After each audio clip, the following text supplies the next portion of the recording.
Шинчин баатруудын нулимс туслуулам түүх. 1943 онд 18 настай байхдаа Ховд аймгаас цугларсан 240 тонн бэлгийг 1200 тэмээнд ачин 107 хүний хамтаар ирэх очих 2700 гаруй километр замыг 230 хоног туулан Биск хотод хүргэсэн байдаг. Энэ түүхт хүн бол Монгол улсын хөдөлмөрийн баатар, хувьсгал тэмцлийн ахм зүтгэлтэн Борон дөнгийн лувсан юм.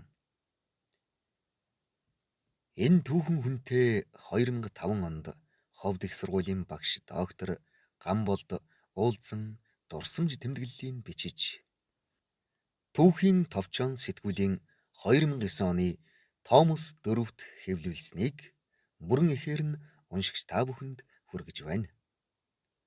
265-аас 271-р талаас ишлэв. Биск хотноо бэлэг хүргэсэн минь. Дурсамж тэмдэглэл. Монгол улсын хөдөлмөрийн баатар, хувьсгал тэмцлийн ахм зүтгэлтэн Борон дөнгийн лувсан. Товч намтар. Борон дөнгийн лувсан 1923 онд Ховд аймгийн Манхан сумын Зэрэг гол багийн нутаг Авхай хэмээх газар Борон дөнгийн ууган хөвөн болон мэндэлжээ. Загчны Пүнлүүчин элхэн. Тэрээр 12 наснаас ээж өнчин хоцорсон дүүнраа тэжээхийн тулд аргал дүүж, тариа тарьж, малаар арилжин амьдарч эхэлжээ. 1938 оноос 15 настайдаа Манхан сумын хүүхэд залуучуудын үүрийн даргаар ажиллаж 1941 онд шинэ бичигт сургах 45 хоногийн дамжаанд суралцсан шинэ үсэг заах соёлын довтлогооны багш болжээ. 1943 онд 20 настайдаа цэрэгт мордон амны мориор Ховдын булганд хүрч 5 жил цэргийн алба хааж Баятаг богдын тулдаанд 3 удаа оролцсон. Генерал Доржийн тушаалыг биелүүлэн яаралтай бичгийг 14 өртөө газрыг мориор туулан нэг цагийн өмнө хүргэн өгч гавьяа байгуулж байжээ.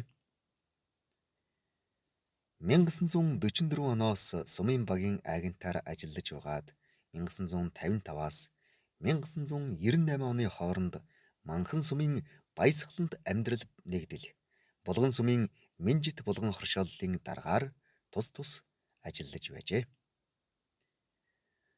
Хөдөө аж ахуйн нэгдлийг хөгжүүлэн бэхжүүлэхэд оруулсан түүний хувь нэмрийг төр засаг өндрөөр үнэлэн хөдөлмөрийн хүндэт медаль, Алтан гац одонгоор болон Сүхбаатарын одонгоор 3 удаа шагнаж 1972 онд бүгд найрамдах Монгол Ард улсын хөдөлмөрийн баатар цол олгожээ. Тэрээр ардын их хурлын депутатаар 5 удаа, Монгол Ардын хувьсгалт намын төв хорооны гишүүнээр удаа сонгогдсон ажиллаж байлаа. 1983 онд өндөр насны тэтгэврт гарснаас хойш төрсөн нутагтаа мод үржүүлж 1,500,000 улаас бургас, 15,000 жимсний мод тарж ургуулan хөдөлмөрлсөөр байна. Тэрээр улс их орондоо 60 жил алба хаасны 47 жилийг сум нэгдлийн даргаар ажиллаж амьд ахуйдаа домог болон мөнхөрчээ. Дурсамж. Зовх цагт нөхрийн чанар танигддаг. Гитлерийн Герман зөвлөлт холбоот улсын зүгт халдан довтолсон мэдээг баруун монголчууд өөртөө тохиолдсон гай зовлон хэмээн хүлээн авч байлаа. Дэлхийн 2 дугаар дайны хүнд хэцүү жилүүдийн нэг буюу 1942 оны 100 Ховд аймагт Германы фашизмын эсрэг эх орноо хамгаалан тулдаж байгаа зөвлөлтийн буюу зөвлөлт холбоот улсын цэрэг эрсэд явуулах бэлэг цуглуулах сайн дурын хөдөлгөөн өрнөсөн юм. Би сумынхаа эвлэлийн үүрийн даргаар ажиллаж байсан учраас энэ ажлыг гардан зохион байгуулагч нарын нэг нь байлаа. Тэр үед Манхан сум 4,000 гаруй хүнтэй байсан боловч Би чиг үсэг мэддэг нь 10 орчим л байсан болохоор намайг нас залуу гэлгүй эвлэлийн үрийн даргаар томилон ажилуулж байсан хэрэг. Фронтод сайн дураар бэлэг хандив цуглуулах хөдөлгөөний явцад манай манхан сумын загчин ардууд 2700 шахам агт морь 500 мянга орчим төгрөгийн эд материалын тусламж үзүүлсэн юм. Энэхүү тусламжийн бараа олон зуун тэмээн хөсөг болж байлаа. Манай сумын 1-р багийн малчин Жамсран, Дамдин, Бүүвэ нар 18-аас 31 агт морь, 2-р багийн малчин Дэндв, Мишигдорж нар 14-өөс 15 агт морь, 3-р багийн малчин Иш Рэнцэн, нар 11-ээс 12 агт морь, 4-р багийн малчин Содном Даржаа 33 агт морь, 5-р багийн малчин Араа, Магнай нар тус бүр 50 лам мөнгө, бүрэн гэр 17-оос 39 агт морь, 6-р багийн малчин Гэрэл, Пүрв, Содном нар 19-өөс 34 агт морь, 7-р багийн малчин Намсрай, Бат, Амиа нар 13-аас 24 агт морь, 8-р багийн малчин Иш Намсрай 4 агт морь, унахтай гүүгэн авч хоцроод, 9-р багийн малчин Мажин, Батгомб, Хишигт нар 1-ээс 23 агт морь тус бэлэглэж байлаа. Ардууд хонь өхрийн мах борлуулан бэлтгэж, бисг хүргэх бэлэг ачхад зориулан хамгийн сайн тэмээдээ бэлгэлж байсан юм. Ирчүүд зэрлэг гахай, марл буг агнахаар мордож, эмэгтэйчүүд хоньны нэхийгээр малгай, дах, дэгти, бээли, гутал хүртэл ойж байлаа. Энэ бүгд сайн дурын хөлсгүй ажил байв. Манхан сумаас цугларсан бэлгийг хүргэх 108 хүнтэй том цуваг ахлах үүргийг 18 настай эвлэлийн үрийн дарга надад оногдууллаа.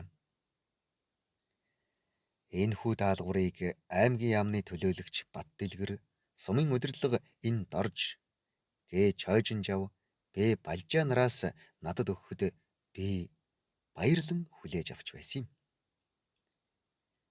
Багуудад зар тараан явж 1200 орчим тэмээ цуглуулан 20-с 30 хоногт бүхийг хөдлөхгүй болтол сойн уяад хом шат, бурантаг, бойл гээд бүгдийг бэлтгүүлэн нэг тэмээнд 200 кг ачаа тааруулв.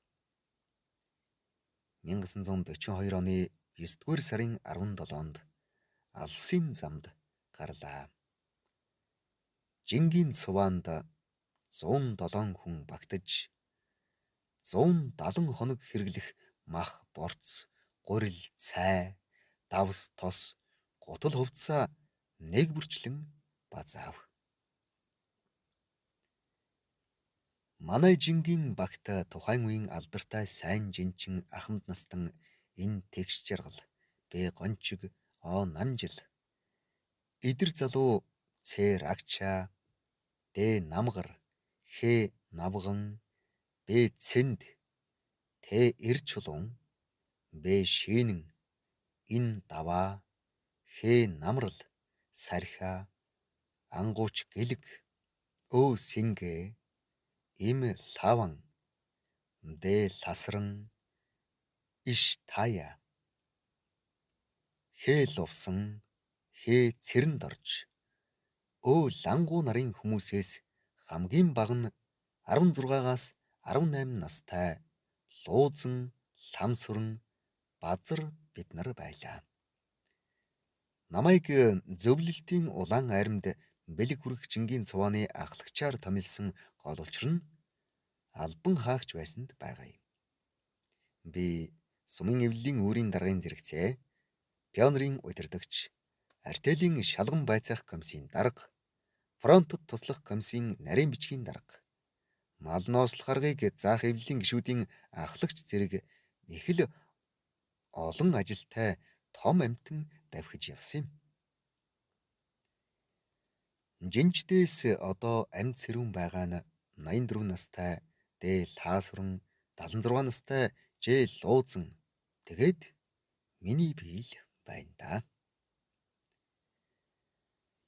Жингийн ахлагчийн хувьд би хос тэмээн унаатай нэг тэмээндээ сумын хоршооны худалдагч өвгөн Данзангаас худалдаж авсан жижиг богц ганцглаад Биск хотын зүг гарч өглөө.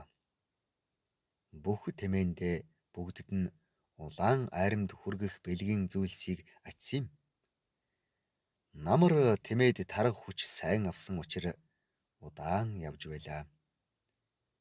Цуваа нарийн дэг журамтай явна. Өдөрт 20-30 км зам туулан өвс устай газар тааруулан бууж тэмээддээ хэвлэг авахуулан хоноод өглөө үүрийн жингийн цагаан од гармагц босцоон цайгаа уугаад тэмээдээ босгож шээлгэн биеийн хөнгөлөөд ачаалан сүүлчийн тэмээндээ хонх зүгээд хөдөлцгөөнө. Тэрхүү 5 цэнгийн дуутай төмөр хонх одоо ч надад хадгалагдаж байна. Тэр жил зуд болж эрт цас унан цагаан нуураас эхлэн бараг өдөр бүр цасан шамраг шуурга тавьж хүм малын толгой цасанд дарагдан цагаарч зам дээр халтарч унсан тэмээний ачааг хэд дахин ачих зэргээр саад бэрхшээл их л тохиолдож заримдаа замаасаа буцмаарч санагдавч бид урагшилсаар л байсан юм. Биенээ зоригжуулан заримдаа Гитлерийн фашизм сөнтүгэ гэж хашгиралдан хүч тэнхээ орж идэр жинчин сийлэн бор Баян Монгол зэрэг дууг дуулалдан Орос хүүхнүүдтэй наргиж тоглож явлаа. Бидний замын хамгийн хэцүү хэсэг нь Зөвлөлт холбоот улсын уулын Алтай улсын нутаг Чуян хөндийг туулж Катун голыг гаталж Чикетаманы даваа давах байсан юм. Явсаар бид Зөвлөлт холбоот улсын нутагт ороход өвөл болж цас мөсөнд бүрхэгдсэн тул халтиргаатай газар тэмээд гулсаж хальтраад хэцүү боллоо. Бид тэмээндээ гутал ойж тавхайг нь хоньны нэхий эски давгаар боож бирзент арсаар углааш хийж өмсгөж явв. Цуваа хөдөлж чадахгүй үед тэмээний тавхай дор дах хүрмээс эхлүүлэн модны мөчр банз тавьж хөдлөгнө. Катун голын үст сээлийн дүүжин гүүрийг гатлахад үнэхээр хүнд байсан юм. Тэмээд гулсаад явж ч болохгүй. Бид өглөө хар үрээр хөдөлж өдөржин яваад орой харанхуй болсон хойно түүдэг асааж буудалдаг байв. Замын тосгон суурингийн хүмүүс бидэнд тусалж ачаавараа буулгах, тэмээ халтарч гулсахад дэмжиж гаргаж өгөх. Тэр хүйтнийг таахгүйгээр мөсөн дээр пальтогоо тайлан дэвсэж тэмээг нэг нэгээр хөтлөн гаргалцаж жинждэд хоол хүнс бэлтгэж өгөх. Тэмээдэд модны мөчөр тайрч тэжээл болгож өгөх. Цасанд норсон хувцас дах тэгтийг хатааж өгөх зэргээр ямагт тусалж байсан юм. Тэд биднийг гэртээ өрөн байцаа, вандуй зэрэг аль байдгаараа дайлцгаана. Бид хариуд нь тарианы гурил борц ааруулаасаа жаахан өгнө. Тэд жингийн цувааг 5-10 км даган явна. Тэсгэм өвлийн хүйтэн голын мөсөн дээр цоохор даав пальтотой Орос эмэгтэйчүүд бидэнд тусалж байсныг бодоход үнэхээр гайхалтай. Орос хүмүүс ингэж бидэнд тусалсан юм шүү. Ийм олон явдал жинждийн сэтгэл зүрхэнд үрд хоногшсон юм. Тэр үед зөвлөлтийн эрчүүд нь бараг бүгд фронтод тулдахаар явсан тул хүүхэд эмэгтэйчүүд үлдсэн боловч бидэнд үнэхээр их тус хүргэж байв. Ингэж л цуваа явахгүй саадсан үед тосхны эмэгтэйчүүд гарч ирээд гадуур хувцас тайлан хаяад хөр цасан дунд ганцгүй шамлан бидэнд тусалж урам зориг юм сэргээдэг байлаа.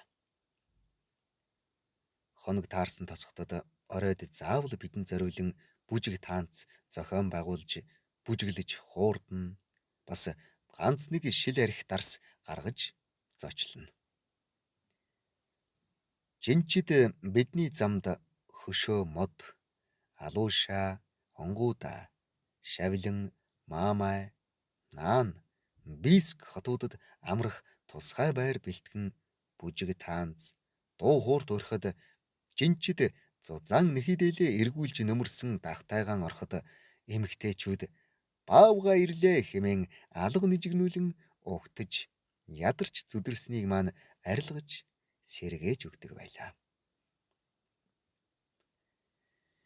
Шуйн хавцлын битүү цасан хучлагтай зарим газар хоноглохдоо майхнаа татаж гудсаад эвсээд унтахад өглөө гудсын ормоор цас хайлсан байдагсан. Айда залуу насаа гэж. 12 сард юмсан эхний тэмээний хоргол сүүлийн тэмээний толгой дээр ундаг Чикет Амааны даваа өөд 8 дугаар багийн жинчид бид. 2 метр зузаан цастай 400 орчим метр газрыг 2 хоног малтан арайхийн туулаад байтал араас жингийн цуваа гүйцэн ирлээ. Цааш нь зөвлөлтийн тосхны 40 орчим хүүхэд 20 гаруй эмэгтэйчүүдтэй хамтран дахин цас малтан урагшилж байтал ахмад настан тэгш жаргалгүй ядран ухаан алдаж унахад бид сандралдан яах учраа олохгүй байтал Тамара гэдэг эмэгтэй хөхнийхөө сүүг сан аяга дүүргээд өгч тусалж байв. Тэр 400 м замд бид хамтран 10 м өндөртэй цасан хашлага босгож байж ачаатай тэмээдээ давуулж билээ. Бид шуудайгаар хусны мөчөр бэлтгэн авч орой бүр тэмээдээ нэг нэгийг нэмэгдэл тэжээл болгон өгч явсан юм. Инхүү явсаар Биск хотод дүн өвлөөр ирж үнт ачаа бэлгийн зүйл сайн буулгацгаав. Бискийн бараа баазад Урал ЗИС-5 машинууд дугаарлан зогсож цэргийн дарга нар угтан ачаатай тэмээг хэвтүүлэлгүйгээр машинтаа зэрэгцүүлж угаад 2 хоногт багтаан бэлгийн ачааг хүлээн авсан юм. Албаны хүмүүс бидний бэлгийг тун удахгүй улаан аримд хүргэх болно гэж хэлж байлаа.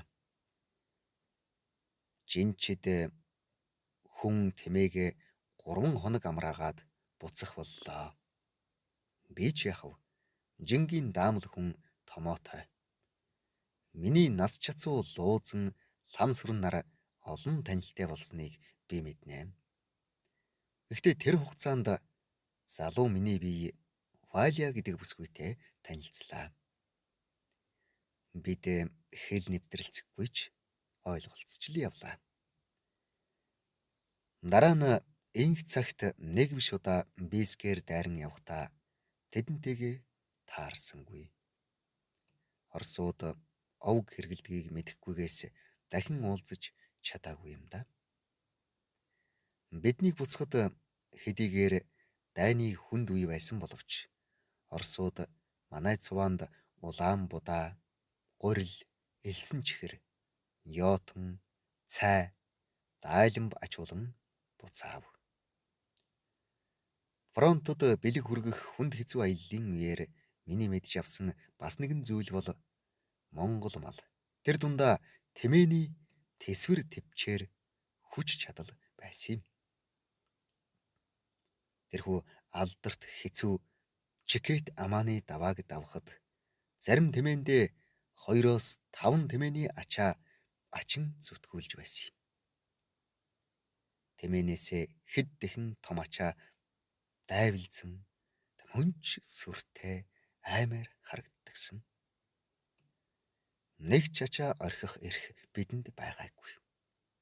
Өвлийн хүйтэн шөнө тэмээд 4-10 ширхэг 20 см орчим бургасны мөчир хэвж хоноод маргааш нь хүч чадал сэлбэгдэн босоод л ирдэгсэн.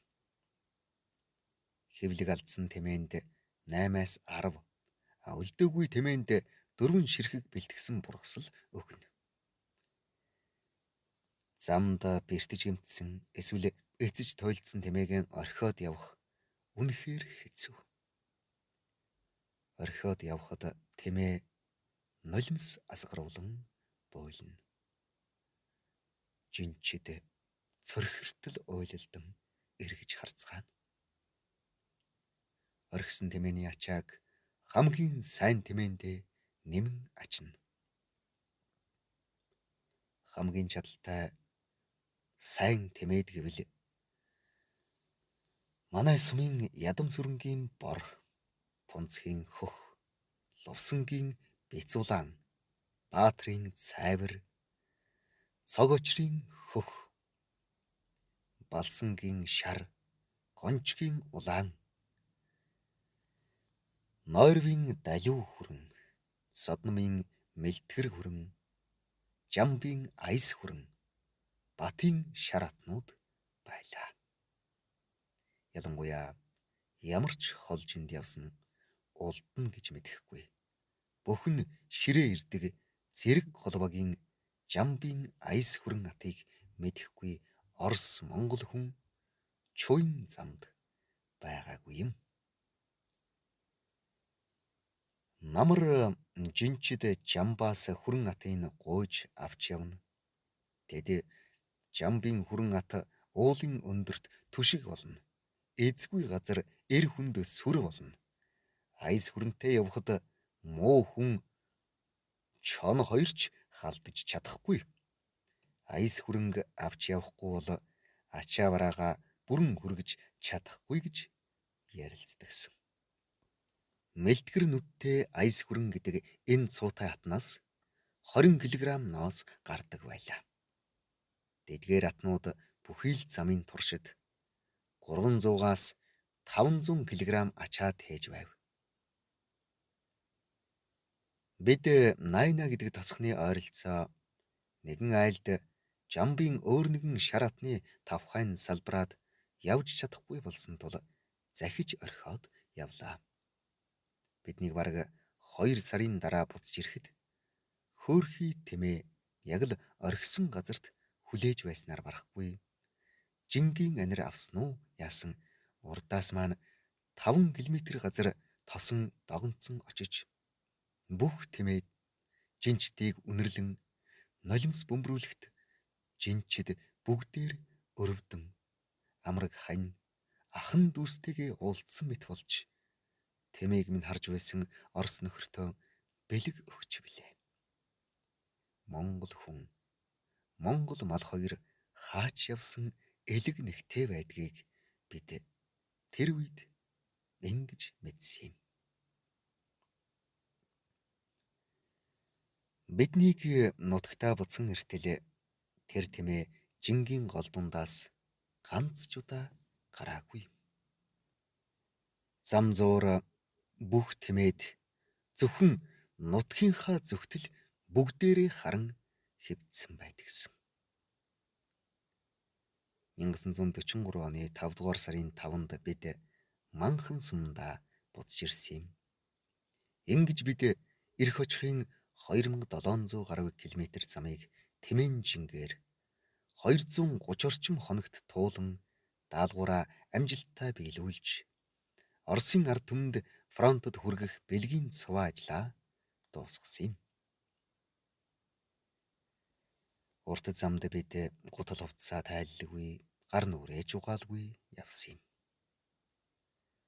Энэ явдлаас хойш 57 жил өнгөрсөн боловч бүх зүйл миний санаанд өчигдөр мэтэл тодхон байна. 2005 оны хавар өвгөн дайчин миний бие Ховд аймгийн төлөөлөгчдийн хамт Оросын холбооны улсын Алтай хязгаарын Барнаул, Бийск хотуудад хүрч Оросын ард түмний авгай хяналтын 60 жилийн ойн баярт оролцох завшаан тохиосон юм. 1942 оны өвөл 10 хоног явж арай ихийн давж байсан Чикет Аманы давааг бид 2 цагт туулан гарлаа. Тэнд тавьсан засмал зам үнэхээр гайхалтай юм. Хөлийн захын хот тосгодоос эхлүүлэн замын туршид дайнд оролцсон Ахмад дайчин эрлэх хөвгүүд охидын дурсгал зориулсан самбаруудыг өлгөн байрлуулсныг хараад энгэртээ одон тэмдгийг ялзуулсан Ахмадаа тэд хүндэтгэн хайрлаж байхыг үзээд дайны хүнд өдрүүдийг ямар их төвчээр сэтгэлийн тэнхээгээр туулж байсныг нүдээр үзсэн хүний хувьд би үнэхээр баярлаж байлаа. 5 дугаар сарын 6-ны өдөр Барнаул хотын ВМ Шуугшны нэрмжит драмын театрт болсон Ялалтын баярын хурал дээр надаар үг хэлүүллээ.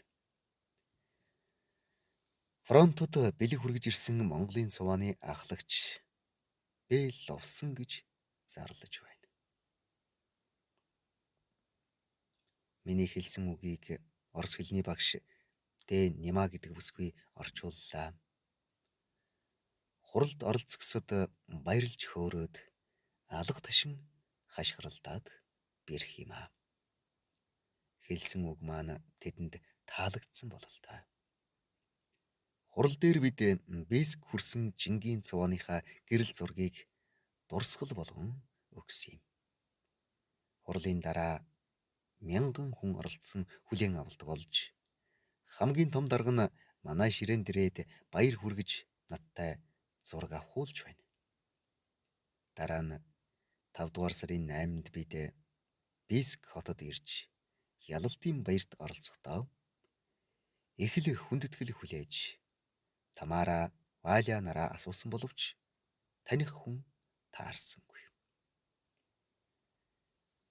Ингэж өвгөн дайчин би ховд нутгийн хаа түүний дотор төрлөх манхан сумынхаа ард түмний бэлгийг дайтж буй зөвлөлтийн айрамд хүргэх цувааг ахлан хэцүү боловч дурдтгалтай мөнхийн үл мартагдах үүргийг гүйцэтгсэн билээ.